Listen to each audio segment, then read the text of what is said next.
What's up, everybody? We have a special guest today, Marshall Cho, coming all the way from Portland, Oregon, also head coach of Lake Oswego.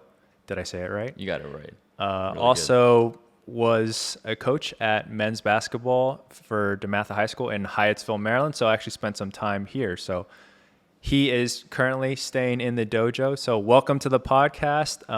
Why don't you start by telling us who you are and kind of what your journey's been the last 10 years. How did you become a head coach? My coaching journey started back in 2004.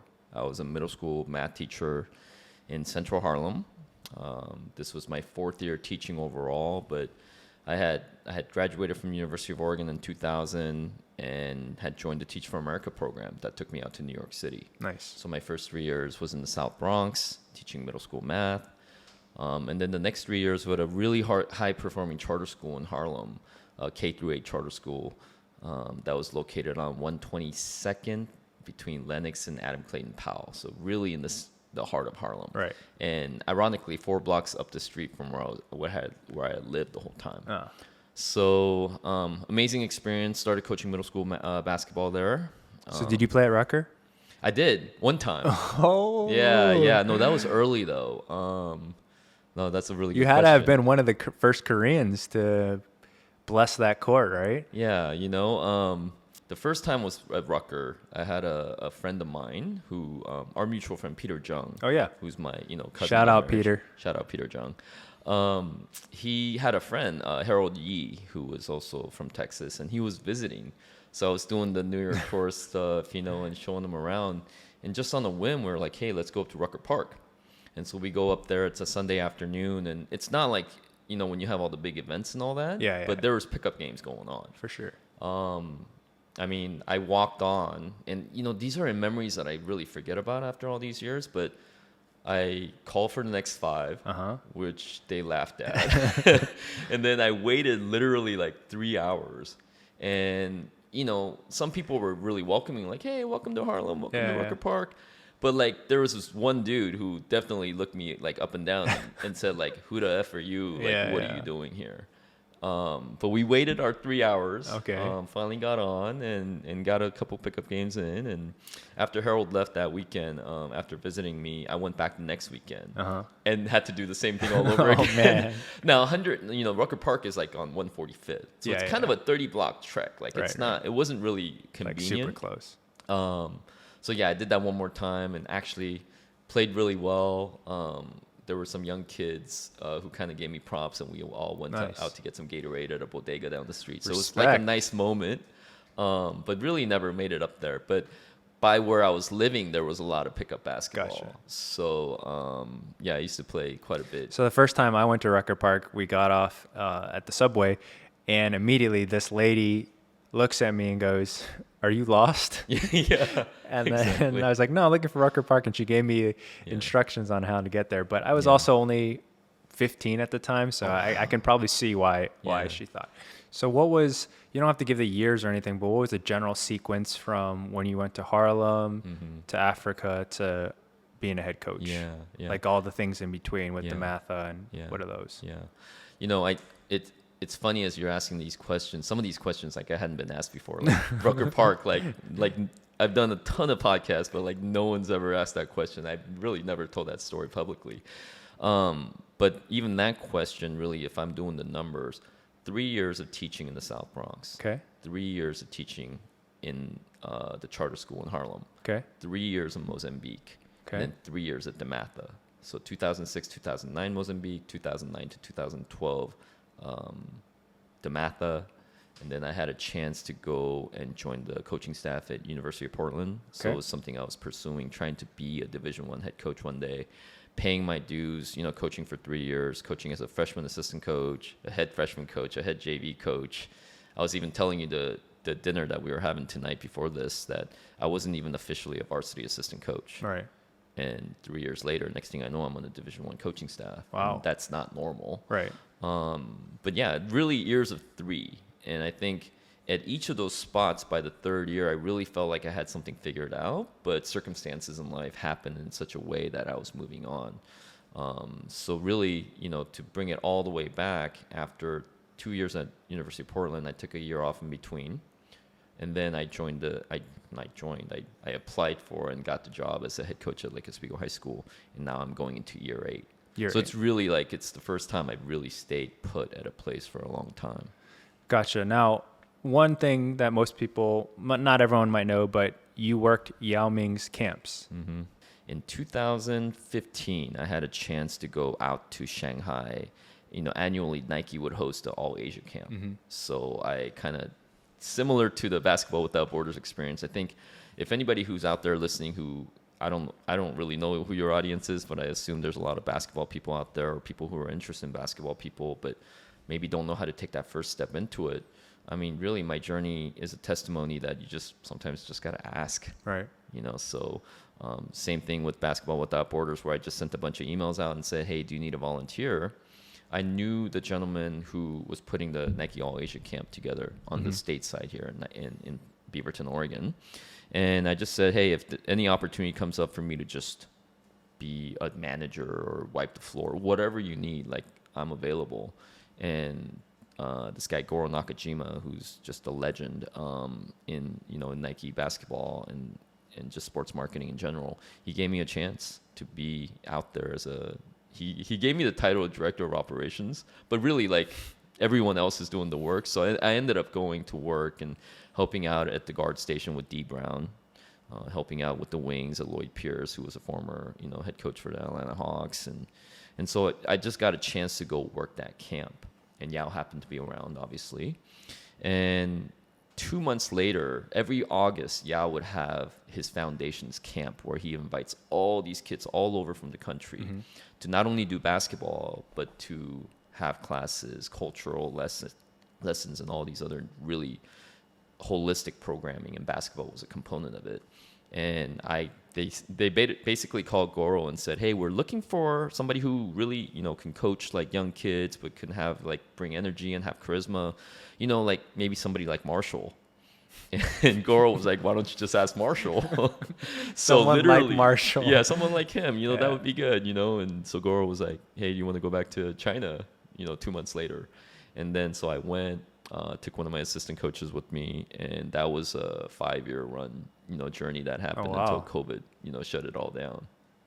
What was maybe your greatest memory from that experience? A couple things. I mean, you mentioned I'm Korean. I'm a Korean American immigrant. So really, to bring my story back, I was 10 years old when I immigrated from South Korea to Springfield, Oregon, of all places. It's funny.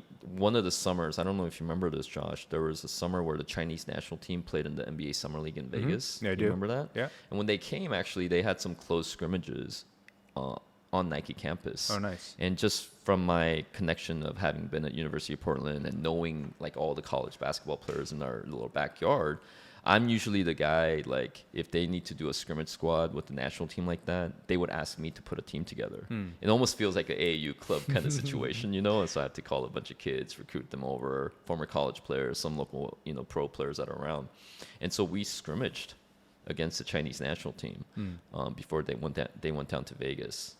But one of my favorite memories is, we were sitting in the side room, a little conference room at the Coach K Center, which is a a whole entire building just dedicated to Coach K. Wow. And on the top floor of this 4-story building is this epic basketball court. If you've seen it, it's like the Mecca. I'm gonna need to see this when I come you're visit gonna you. need to come see. Yeah, exactly, for sure. We'll make that happen. But we were in the conference room, and Goro's Japanese American. Right. I'm Korean American, and Goro turns to Yao and he goes, hey, look at this. When's the last time you've had a Korean, a Chinese, and a Japanese in the room together getting along? And Yao, we've all seen his Apple commercials or just his dry sense of humor. So he let some time pass, and then he looks at Goro, looks at me, and goes, life is a circle.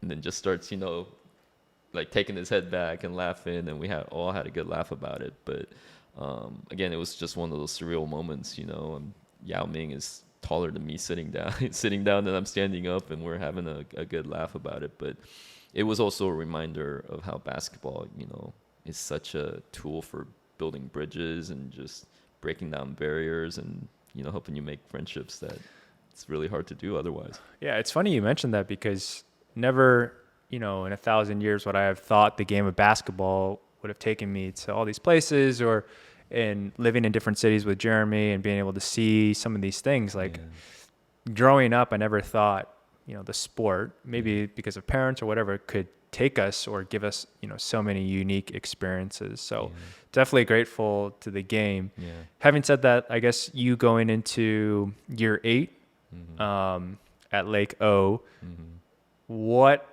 are the biggest, lessons or things that you've learned coaching, so many different teams and having so many different players?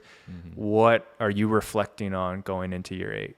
Last year, lucky number 7, we actually came really close to upsetting the number 1 team in the state. We were in the Sweet 16s, came down within one, last second possession, and we lose by 1 and our season's over, And prior to going into that season, I remember saying to a lot of, my close friends and family that it would be one of the hardest, most challenging seasons I've had. And, it's even just rewinding it back 3 years, just this COVID, period that we've lived through. I found that the last 2 years, it's been really hard to fight for the culture that we work so hard to establish. I think that's just across the board people are struggling with. So year 8, I think the thing that's on my mind the most is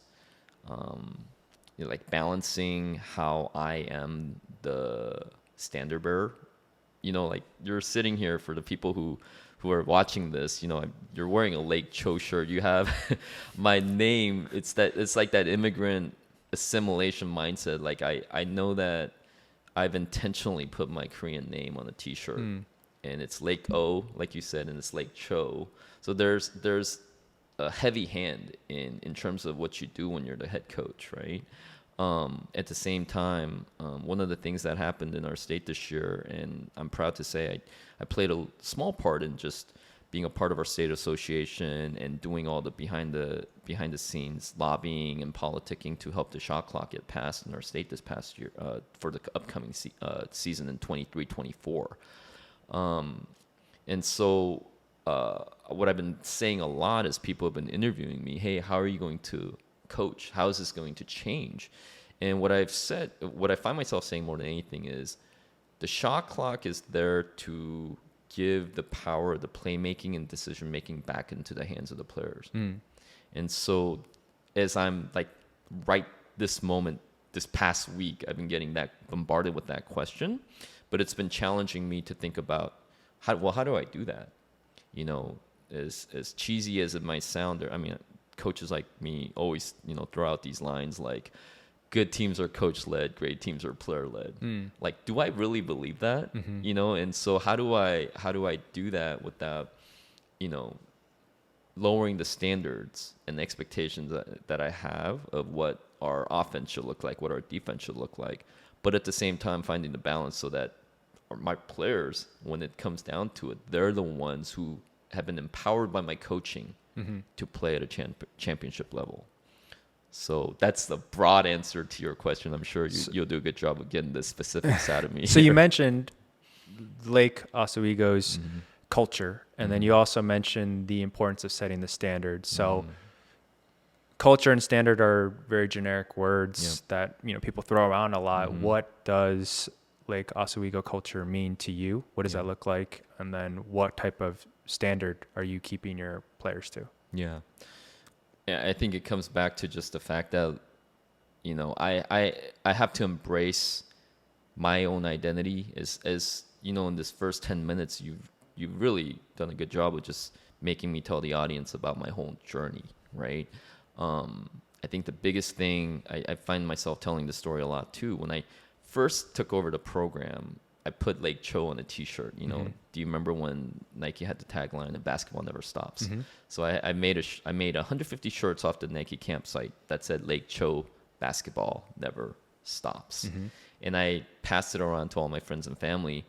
And when I did it back then, it was really out of just kind of, tongue in cheek, kind of poking fun at myself and letting people know that I don't take myself that seriously.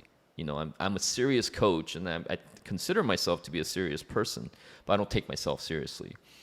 Well, that got twisted and turned around really in the first 2 years when I'm still establishing my name, my culture, and my expectations. And when we struggled to a 500 record, right? 11-14 first year, 12 wins and 13 losses in the second year. People used that against me when they wanted to say maybe he's not a good coach, maybe he's a self-promoter. And just for you and I sitting here as two Asian Americans, like culturally, that's farthest thing from the truth. Like we're usually, if anything, we are horrible at that. And our collectivist mindset sometimes holds us back, right?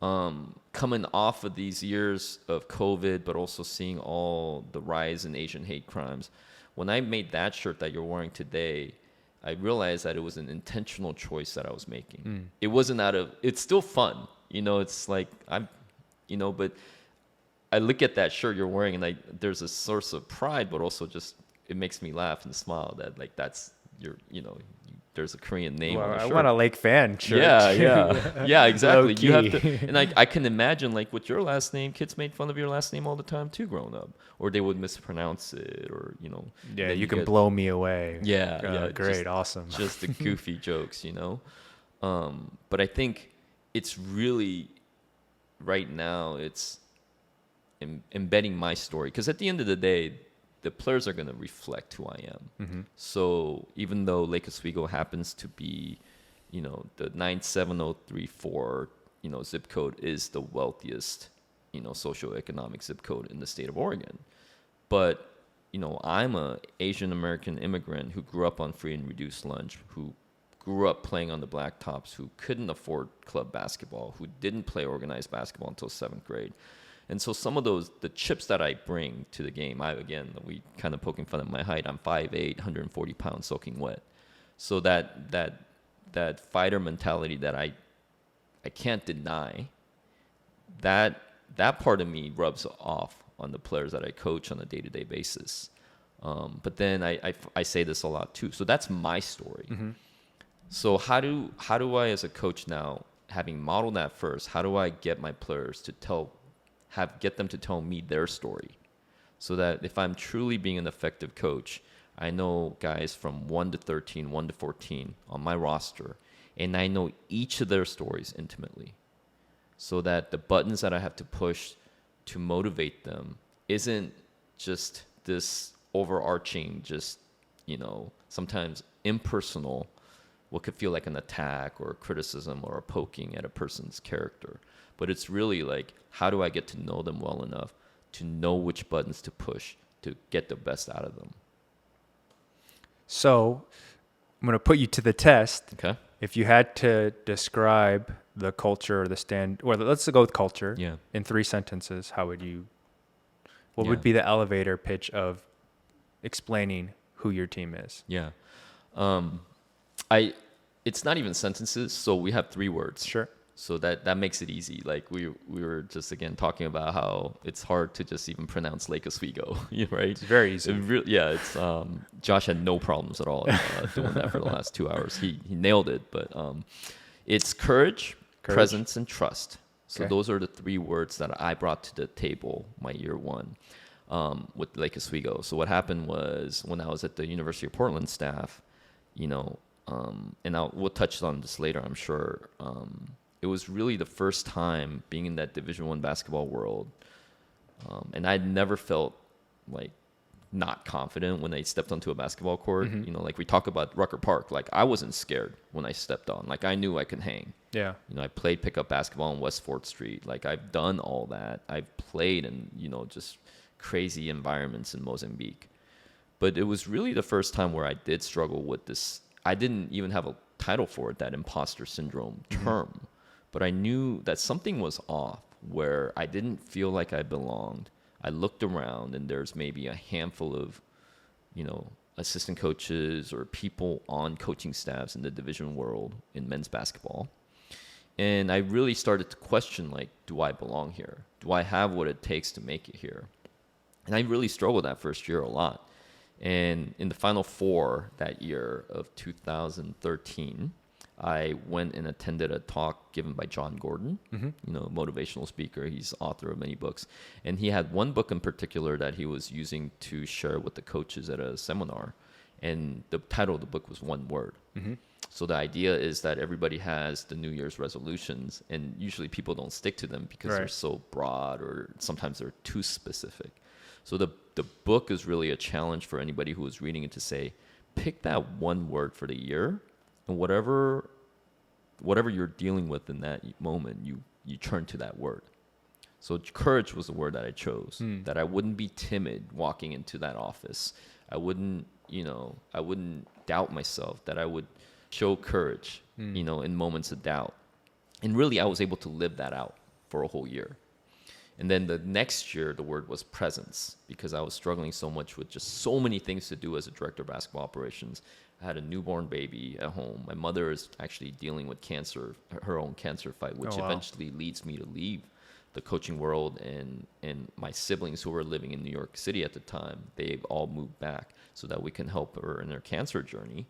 So I just had a ton of things going on, and I wasn't really being present in my home life, in my work life, anywhere. So I try to really focus on that every time when I was getting off task, like Marshall, be present.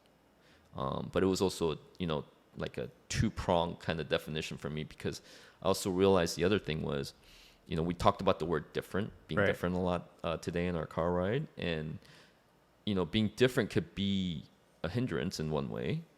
But if you're different and then you're good, you can actually be more memorable. Yeah. You're more sticky. You stick out. Yeah, you stick out. And if you stick out, and then who's this guy? Like, he looks different from us. And then if you're really good at what you do, then they go, wow, like, I remember that short Asian guy in the gym. So the challenge for me was to have such a presence in any space I would step into, that when I stepped away from it, my absence would be felt. Wow. So that was really a challenge. So those were the two words I had lived by daily. And then the word trust was something that I had come up with that year as I was going into Lake Oswego, where, that's the other thing, right? Like the whole Stop Asian Hate, the movement that we're doing is, a lot of people say like, oh, the Asians aren't trustworthy. Whether you're going through our history with the Japanese internment camps or everything else that's come with each of our own immigration journey of the Vietnamese coming over as refugees or Korean Americans coming over when we did. And so it's something that's already embedded in my identity, but now I'm coming into this community that I didn't live in, that I didn't grow up in.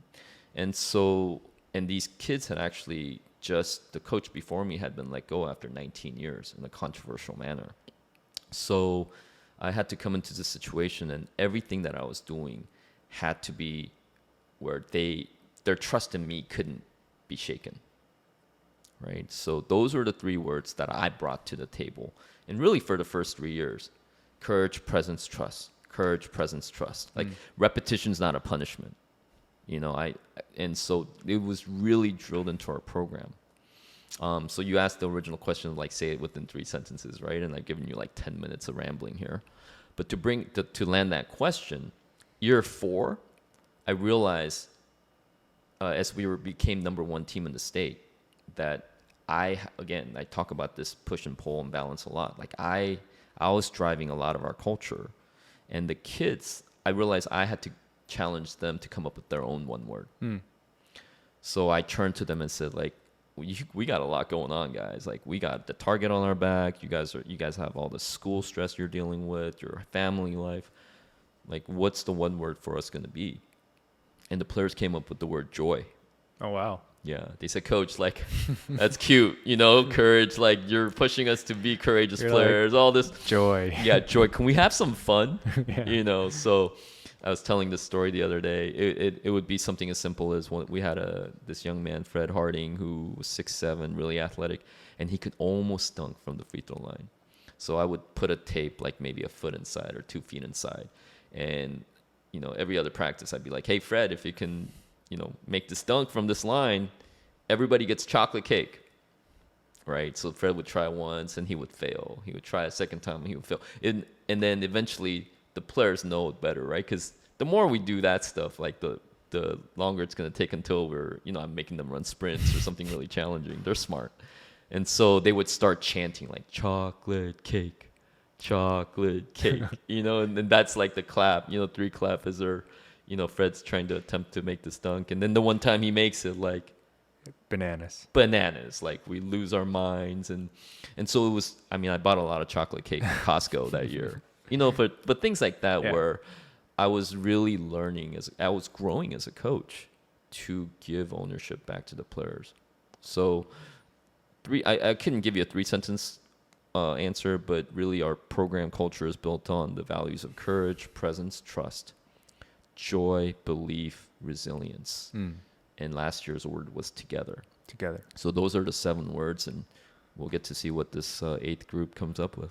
Yeah, I think that's powerful, the one word, in the sense that it's very memorable. Like everyone's going to know what it is. And it's interesting to think about how one word usually will have, a definition or a few definitions, but it probably morphs throughout the year. Like what does joy mean? What does togetherness really mean? Okay, well, we just beat this team. We just bonded together to get over this event. Like each experience or circumstance almost gives that word a new meaning, and you get to spend the whole year kind of exploring the nuance of what does that one word mean. And there's intentionality and focus on that one word. So I think, I like it because, a lot of people always set like 50 goals or have like all of these, like you said, New Year's resolutions, and they don't end up getting to any. Like to have that one concept or that one word is really interesting and something I would definitely think about doing as well. Going back to kind of what you touched on with in regards to courage, I would like to hear, you've said multiple times so far that you don't look the part, right? I don't look the part, because, we're Asian and we're shorter. So how did you, obviously like through courage and presence, you were able to overcome some of that, but I guess for maybe aspiring coaches who have that imposter syndrome or have that feeling like they don't belong or they still need to get this experience or this experience, how would you mentor them, or what kind of advice would you give to those people kind of listening? As having been a former high school basketball player, and for you as well, right, Josh? You played high school varsity basketball. Coaching high school basketball, I don't struggle with that, right? Because I lived through that, even though it was in the early 90s, and the game was very different then. But I knew some of those, the long practice days that you didn't want to go into. Like I know when I see a player coming in, kind of flat, I know exactly how they're feeling, right? And again, that's where I've had really a fortunate opportunity to coach, like collegiate players. I've had many opportunities to work with professional players. I've gotten to work with the junior national team for USA Basketball for the last 10 years. And those are all guys who are going to go on to the level that I didn't play at, right? So one thing that I've really learned over the years is whenever I'm in that environment, it really just comes down to, confidence in at least the baseline that I do know the game, right? And that's not to say for anybody who didn't play. Let's say if you didn't even play high school basketball, right? Do you belong on the floor? And I would challenge them to say, yeah, you do, because ultimately the players want a coach who's going to help them find success. So anytime I'm in those kinds of settings at USA Basketball, or we have professional basketball players coming into our gym, the focus is just about them.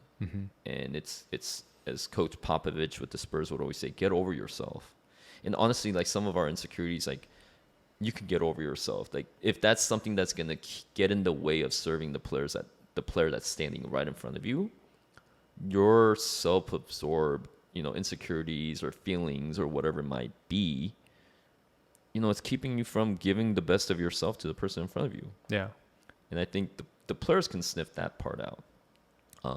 They know who's about it, who's going to come into the gym and put the sweat equity in, who's just engaged in every pass that you're going to make. But also there's different players. I've had the opportunity to, be in a workout with Damian Lillard or CJ McCollum. And those are two very different players where Dame doesn't talk very much during his workouts, but CJ likes to banter from time to time. So it's also, that word comes back again, presence.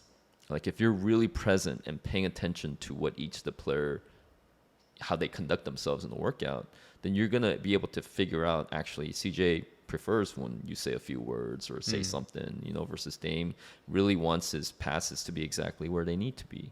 But all of those things come down to an attitude of service, an attitude of humility. Like for the next hour or 2 hours, all I'm doing is I'm here to serve this athlete.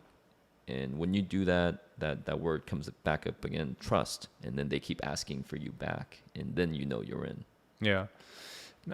I think you bring up a good point of if you can look past yourself and your feelings and just focus on, well, if I don't do this, then I'm I'm letting my feelings and my ego deprive me from helping that one kid or helping that one athlete. And I think in many ways, that's what helps me when I feel self-conscious or imposter syndrome or not is, hey, if I can just help myself when I was 15 or 16, when I didn't have any mentors or any trainers or coaches, if I can just be that person I needed, like, would you be okay with going through this current discomfort? And usually the answer is always yes. And as long as I can keep bringing myself to that, I think that is pretty helpful. Yeah. So I'd like to hear, you're a head coach of a basketball team and you've seen a lot of basketball players come through. How would you advise a fringe player or someone who's trying out for your team? Can you share about some of the things that you are looking for? Yeah. It's been interesting just because, again, those 7 words that we said before, I have an assistant coach, Jason Luno, a former assistant coach. He's actually now an assistant video coordinator with the Trailblazers. He served with me for 5 years and then 6 years. And then this past year, he moved on.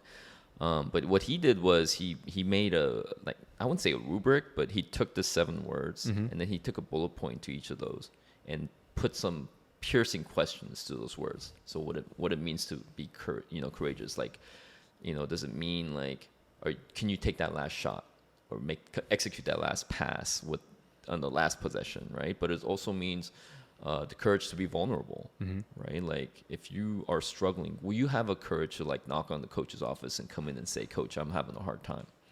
So for me, in our program anyways, if you have a strong culture, you always have something like that to turn back to that's specific, right? Because the last thing our players need is like ambiguity, right? And so the balance of setting a culture where there aren't just a list of rules, but there's a list of standards where you can always go back to it and say, how far along are you on the standard of showing courage?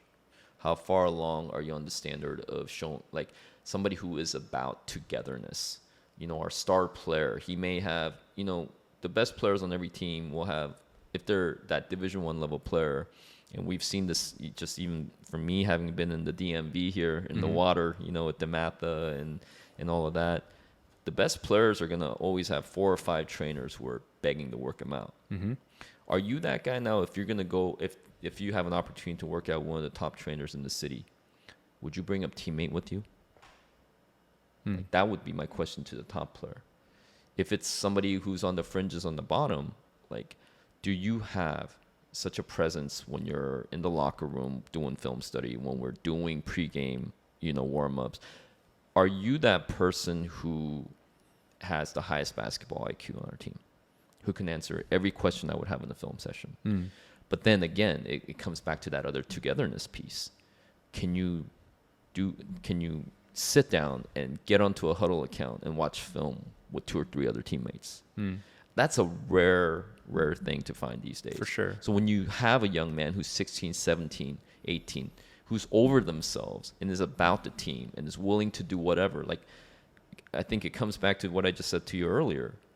My attitude when I come into any gym, whether as a head coach or a rebounder for one of the top trainers in the NBA, is service. So if I'm setting that example and maybe not explicitly, but I'm modeling at least that component of it. And if you have players who actually are engaged mentally and it matters to them, then they're going to pay attention and emulate it. Whether they're doing it intentionally or unintentionally, if they're around enough, it's going to kind of go into their bloodstreams, right? And it's going to come out in positive ways. So we always kind of turn back to those 7 words as a rubric or as a standard. And so that gives me a roadmap for having those difficult conversations when I see that somebody's not living up to our standard. Gotcha. No, that's really cool that you guys have a rubric and something that you can kind of always reference and on a spectrum. I guess, I've heard you talk a lot about habits. How are you instilling habits in your players? And I know we don't have to go into maybe like the nitty gritty, but let's talk about like offense. What are the habits that you're looking to instill in your players? Because I'm sure you have your own philosophy towards offense and defense, and then also defensive habits that you're challenging or pushing your players to always execute on. Yeah. I think where I've been pretty good about and focusing a lot on culture and putting language to it. When it comes to like our defense and offense, I think I have some room for improvement there. So for example, on our offense, I want players who are poised more than anything. And now, do I have a rubric for that? No. Or how do you instill being poised in practice, right? You got to. It means it requires pressure and some type of stress. Yep. And you know who delivers that stress most of the time? Who? It's the head coach, right? So, do you ever turn on music when you're working out players? Yeah. So Jeremy likes to listen to music. Yeah.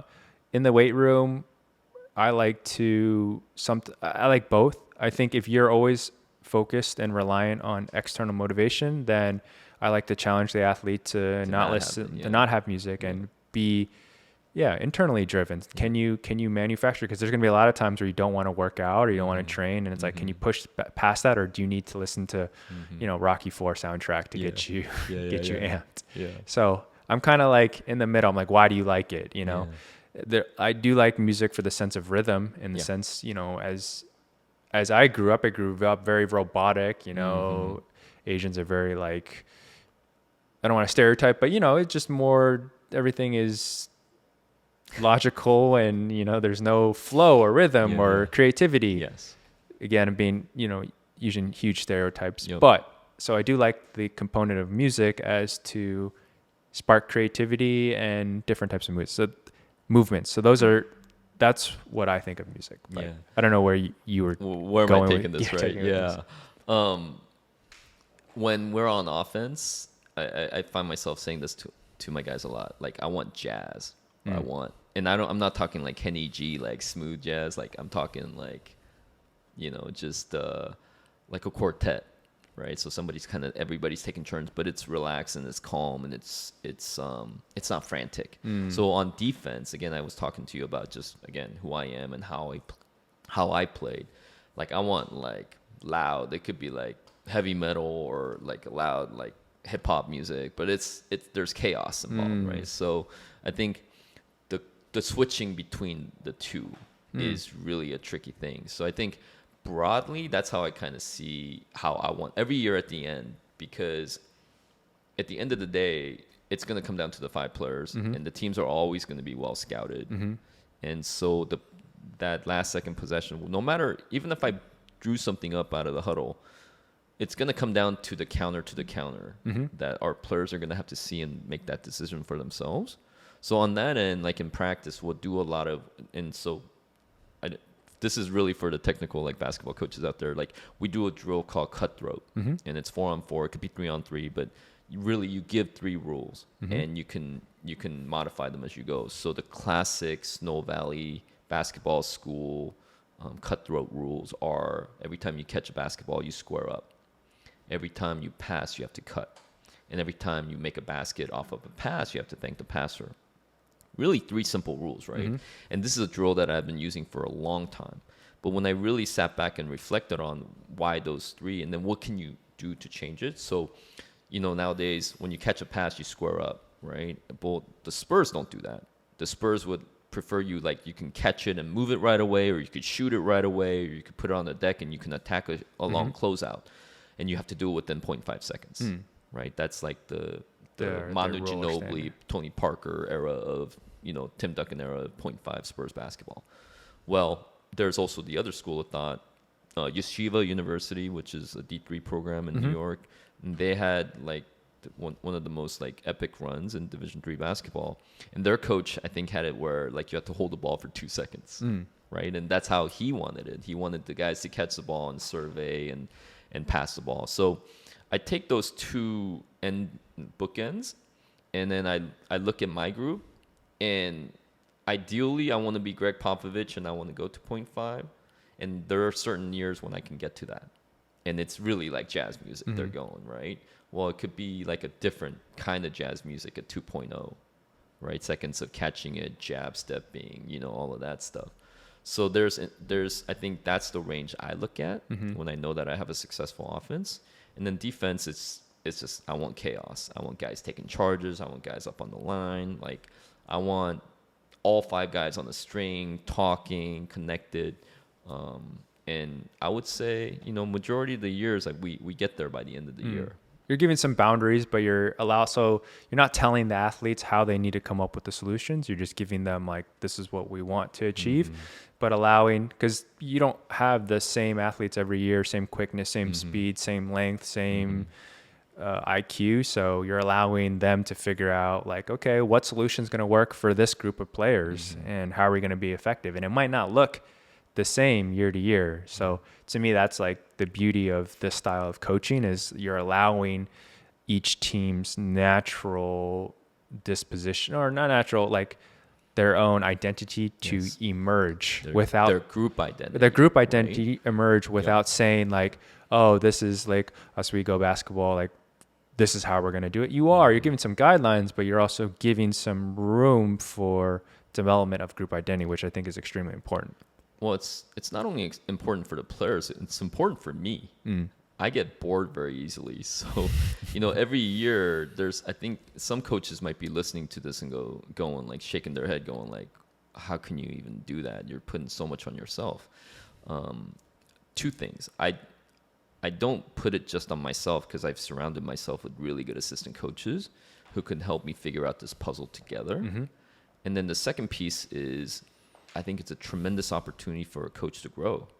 So this year, all the high school coaches in Oregon can cover their ears, and they didn't hear this. But I'm really considering a pack line defense, playing on the line and not getting off the line and getting back into the gaps. Like, I've never coached that way before. So I'm doing a lot of research this offseason. I'm growing as a coach. Nice. It's not comfortable. Yeah. But this might be the year where we have to do it. And it's not and only, you might not be successful and either. we could stink. We could like fall flat on our face, and we don't do that. We've always, at least by the end of the season, we're always playing our best basketball, which is, I think, a sign of a good team and a good coaching staff. But yeah, this could be the big risk. Yeah. But, with big risk come big rewards. And at the end, we always want to be playing for that state championship, chasing the ghost of Kevin Love, really. For the listeners out there, Lake Oswego's claim to fame is that Kevin Love played and won a state championship back in 2007. So it's the only one our school has to this point. And I always tell my guys, like, if you get to win it and you do it together, your last names, as I'm talking about Cho being my last name, some of the seniors, the Archambos, the Alice, the Smiths, the Sutherlands, they get to put their last name next to Love. Like, Legacy is what legacy. you talked about. Yeah. So they're, I try to get them to be driven by that as well. So you talked about, one thing that's really interesting is you always say, like, by the time you go from the start of the season to the end of the season, you guys have hopefully become like your best team self. That requires a lot of reflection and iterative process. I'm interested to hear in regards to your coaching staff, as you guys are watching film and reflecting on, what went well and what didn't go well. How are you guys making sure you are implementing those things? And the reason I bring that up is because I've seen a lot of teams where it's very easy to say like, okay, these are the positives, these are the negatives, these are what we need to work on. Like, these are, okay, we're going to do this at practice tomorrow. But how have you seen, like, what methodology have you used to actually affect that type of change? Yeah. So first of all, we watch a lot of film. And, at the collegiate and NBA level, there's synergy and there's sports code, and you can break out. So define a lot. Like, what do you mean by that? So if you're playing a team, walk me through what you're watching. Yeah. So we have our first season opponent. In the state of Oregon, we get 24 games. So our opening season opponents is Sheldon High School and South Medford High School. So hope you're not listening. Oh yeah, block your ears. But I'll look at 2 or 3 games from the previous year. The first game is always hard, right? Because you just don't, and there's different rosters. So you try to look for general themes. And again, I don't say this like like as if I've got it all figured out. But I do know that a lot of these coaches do run the same system over and over and year after year. So some of that, I mean, again, that helps in my scouting advantage, right? And I might come on and do something totally different one year, and the opposing coaches are looking at me like, this isn't what you ran last year. And I said, I know, it looks horrible right now. It's, third game of the season. But, I'm okay with that kind of early season, messy, sloppy You're experimenting play. and Yeah. you're seeing what works, what doesn't work. Yeah. Oh, like, I didn't think that was going to work. Oh, it actually worked. Yep. Maybe we can keep that for playoffs Yeah. or something. Yeah, things of that nature. Generally, with the attention span of the kids being like no longer than 10 minutes, we'll watch about 10 to 20 minutes, every day or every other day. That's not to say there are some days, and I'm pushing on that stereotype of young kids can't pay attention for more than that period. But I'll have a 30-minute, video session. Gamify. Gamify? What do you? Oh, like quiz them. Almost make it like a video game. They can play video games forever, right? Or they can be on TikTok forever. Like make it. I mean, you could do it where you send each individual like clips. You could text it to them, email it to them, and that's fine. But there's nothing like that Socratic method, like the old college professor, Law school. Yeah, that's like me on the film and kind of calling guys out. Like there's some of that too, where I do think about their mental health or stress, state and all that. But they all know that I love them, and this is all for good of the good of the group. Just to take a step back, you are ultimately a coach, a mentor, a father type figure. I've heard, you kind of have like an open door policy. Where did you come up with that? And how are you trying to, I've heard some things about like how your players say, I love you. And I heard like, you have, expired Gatorades in your refrigerator. Yeah. So players come and ask you, can you just talk about like, what does that mean to you to be a mentor? Like, what does that look like the last 8 years? And what does being a coach mean to you? Yeah. I mean, that's the best part of coaching.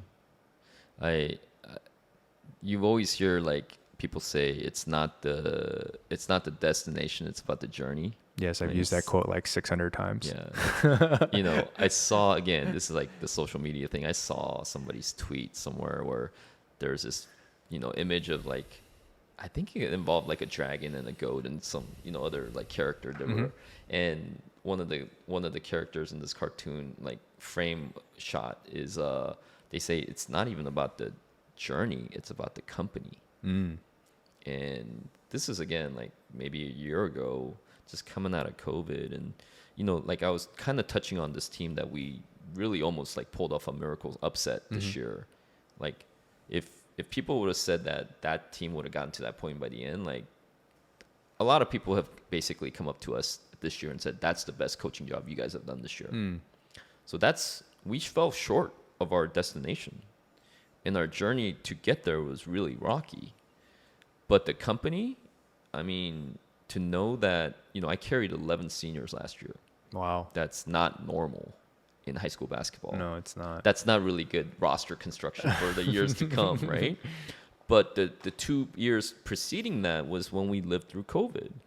And we, this is really a moment to advocate for all the high school coaches out there. As a high school coach of the Lake Oswego community, coming out of COVID, where they were lifting the restrictions, but teachers couldn't go into the building to teach, but they were opening up the fields, right? Sometimes they would even open up the gym and limit 6 to the gym.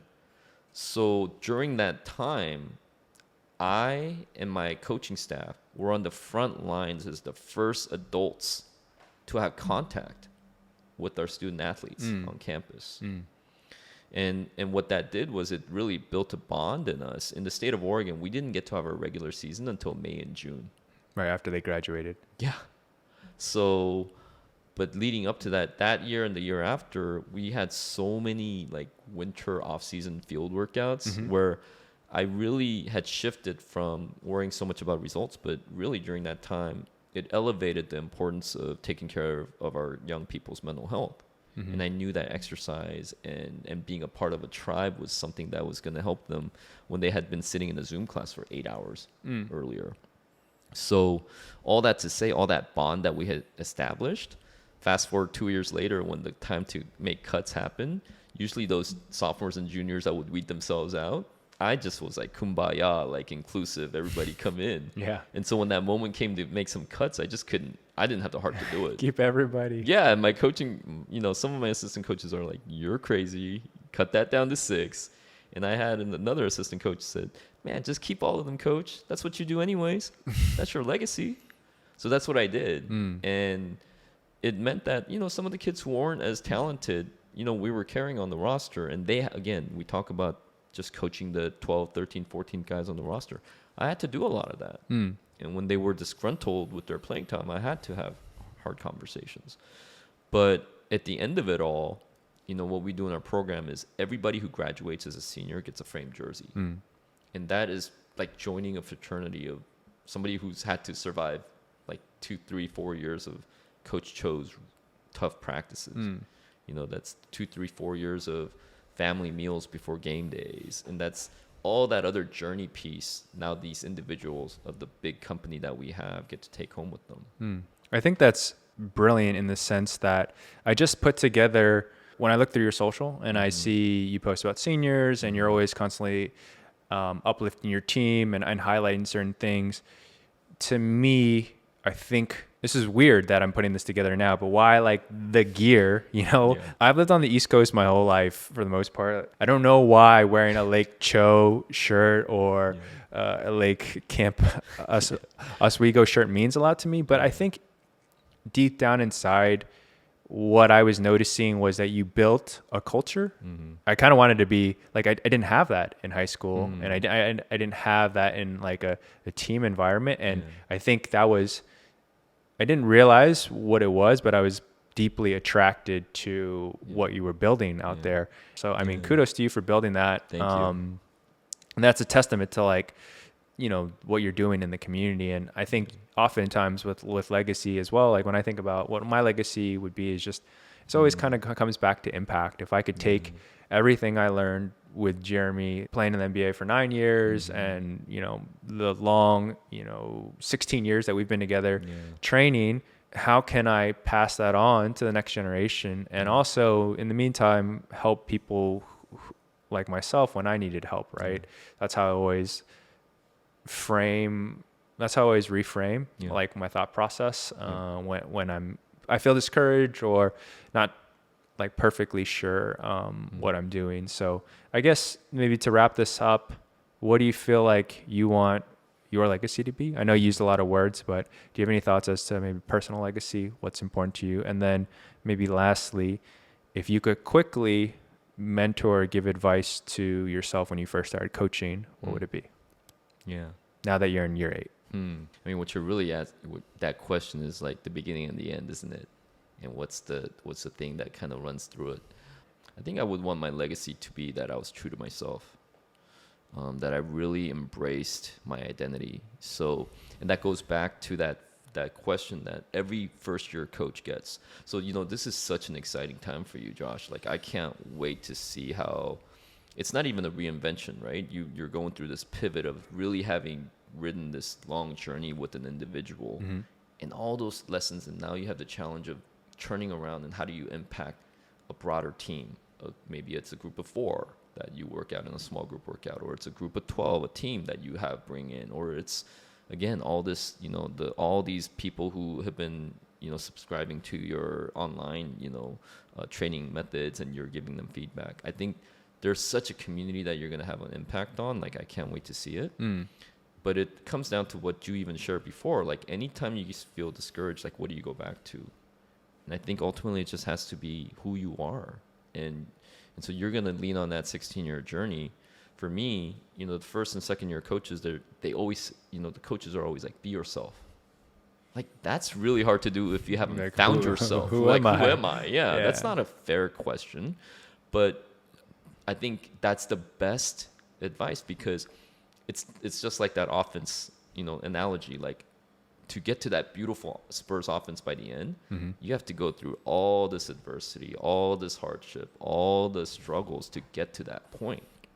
And so, from looking back on when I started, I do believe that I was really good about being true to myself. And when I look back on the end, whether that's I stop coaching at Lake Oswego after a couple of years and I move on somewhere else, or maybe I do have the good fortune of being a coach there for 30 years, is that at the end of it, that I will have never shied away from my own Asian American immigrant identity. Mm-hmm.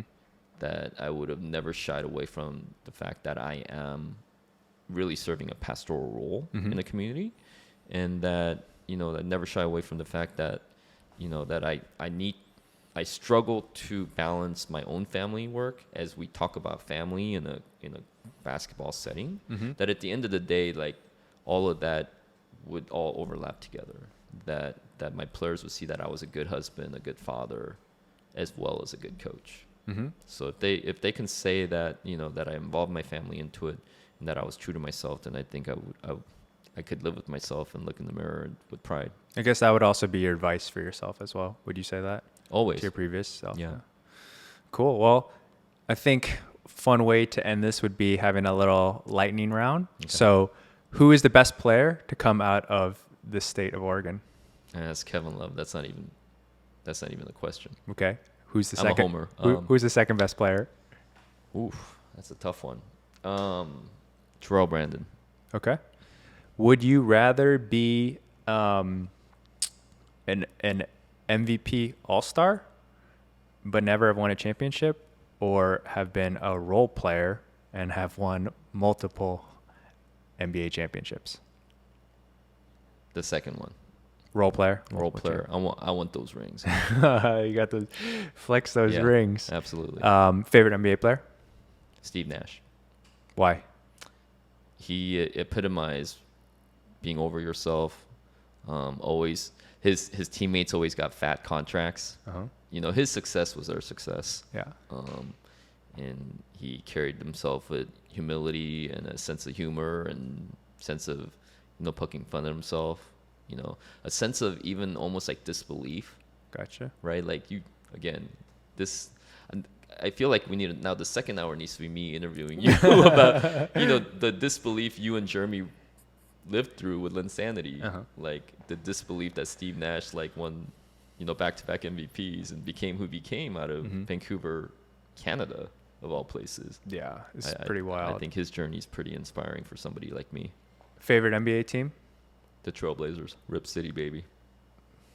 It's been a tough ride. It's been a tough ride, but we do have, again, unbiased, we do have one of the best leaders in the game in Damian Lillard, who actually like is in many ways, even though they have different games, very similar to Steve Nash in terms of being a selfless leader for an organization. Gotcha. Best restaurant in the PDX in Portland? There's a cute little restaurant located on 24th and Sandy on the east side of town, called Han Ok. It just happens to be run by my younger brother, who is a James Beard nominated chef, Peter Cho. Well, we're going to have to go there. So this podcast is brought to you by Han Ok Restaurant. And also brought to you by, I forget, Huddle. Well, I mean, really look forward to what happens in season 8. Look forward to visiting in Portland. And how can people, I guess, reach you if they have any questions or want to get in contact with you or chat more about basketball? I always make myself available whenever I get a chance to do these podcasts. Again, this is the first time doing it in person, so you know it's been a getting out of the comfort zone in a good way. People can always reach out to me on my email, coachmarshallcho@gmail.com. I'm on social media as Coach Marshall Cho on Instagram and at Coach Cho on Twitter. Gotcha. Well, thanks for coming on tonight. Thanks for staying so late, and hope you guys enjoy this episode.